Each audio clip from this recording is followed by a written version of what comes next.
Donc à 1 an, jour pour jour, de la réouverture annoncée de la cathédrale. Visite hautement symbolique. Le chef de l'État va notamment s'approcher de la flèche sur laquelle une croix a été hissée hier et rendre hommage au général Georges Lain, décédé en août dernier, qui pilotait le chantier depuis l'incendie en 2019 et dont le nom sera gravé dans le bois de la flèche. C'est peut-être l'occasion de se replonger dans l'œuvre de Victor Hugo, Fanny, Notre-Dame de Paris. Un roman qui vient d'être publié en version bande dessinée, Sébastien Bordenave. Oui, et ça lui va bien à Notre-Dame de Paris, cette version BD.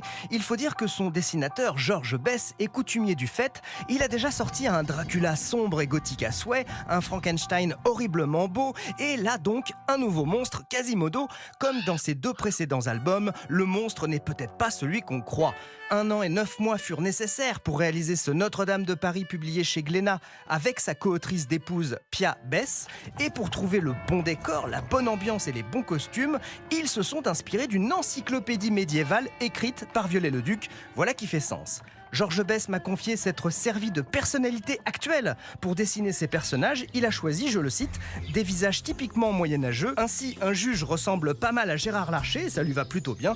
Quand je lui ai demandé si son Quasimodo avait un petit air de Welbeck... Oh, alors là, il est bien plus moche. De qui parlait Georges Besse? Le mystère reste entier. En tout cas, ce Notre-Dame de Paris en BD est comme le roman, un vrai chef-d'œuvre. Sébastien Bordenave. Toute de ressemblance avec des personnages ayant réellement existé, etc. etc. Merci Voilà. Fanny Marceau. 6h37, bon réveil avec Europe.